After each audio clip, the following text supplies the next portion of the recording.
Hi friends, welcome to my channel.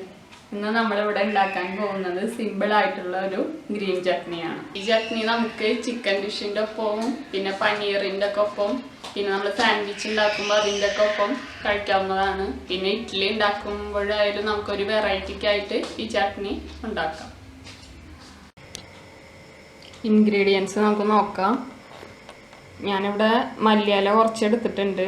നമ്മളിപ്പോൾ 1 cup മല്ലിയില എടുക്കുകയാണെന്നുണ്ടെങ്കിൽ കപ്പ് പുതിന എടുക്കണം. പിന്നെ ഇതിലേക്ക് വേണ്ടത് ചെറുനാരങ്ങയുടെ നീരാണ്. ഈ ഒരു സൈസിലുള്ള ചെറുനാരങ്ങയാണെന്നുണ്ടെങ്കിൽ ഇതിൻ്റെ നമ്മൾ പകുതി എടുത്താൽ മതി. പിന്നെ ഒരു ചെറിയ കഷ്ണം ഇഞ്ചി ഞാൻ ഇവിടെ ചെറുതാക്കി കട്ട് ചെയ്തെടുത്തിട്ടുണ്ട്. പിന്നെ 3 പച്ചമുളകൊക്കെ നിങ്ങളെ എരിവിനനുസരിച്ച് കൂട്ടുകയും കുറയ്ക്കുകയൊക്കെ ചെയ്യാം. ഇതെല്ലാം നമുക്ക് മിക്സിയുടെ ജാറിലൊന്ന് അരച്ചെടുക്കണം. മിക്സിയിൽ അടിച്ചെടുക്കാനായിട്ട് ഞാനിപ്പോൾ ചെറിയ ജാറിലേക്ക് ഇതെല്ലാം ഇട്ട് കൊടുക്കണതാണ്. നമ്മൾ എപ്പോഴും ഇങ്ങനെയുള്ളതൊക്കെ അടിക്കാൻ നേരത്ത് ചെറിയ ജാറിലിട്ട് അടിച്ചാൽ മതി. അപ്പോഴേ നന്നായി അരഞ്ഞ് കിട്ടുള്ളൂ. ഇഞ്ചി ഇട്ട് കൊടുക്കാം. പച്ചമുളകൊന്ന് ഒടിച്ചിടാം. ചെറുനാരങ്ങ പിഴിഞ്ഞത്.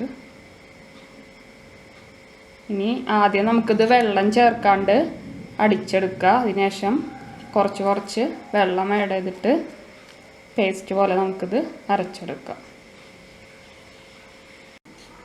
നമ്മളിപ്പോൾ ഇത് മിക്സിയിൽ നല്ല പേസ്റ്റ് രൂപത്തിൽ അടിച്ചെടുത്തിട്ടുണ്ട്. ഇനി ഇതിലേക്ക് നമുക്ക് ആവശ്യത്തിന് ഉപ്പ് ചേർത്ത് കൊടുക്കാം.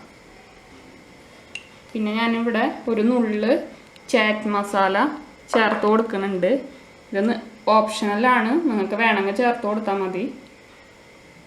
ഇനി നമുക്കിത് നന്നായി മിക്സ് ചെയ്യാം. അപ്പം നമ്മളെ ഗ്രീൻ ചട്നി ഇവിടെ റെഡി ആയിട്ടുണ്ട്. എൻ്റെ ചാനൽ ഇതുവരെ സബ്സ്ക്രൈബ് ചെയ്യാത്തവരുണ്ടെങ്കിൽ സബ്സ്ക്രൈബ് ചെയ്യുക. വീഡിയോ ഇഷ്ടമായെങ്കിൽ ലൈക്ക് ചെയ്യുക, ഷെയർ ചെയ്യുക.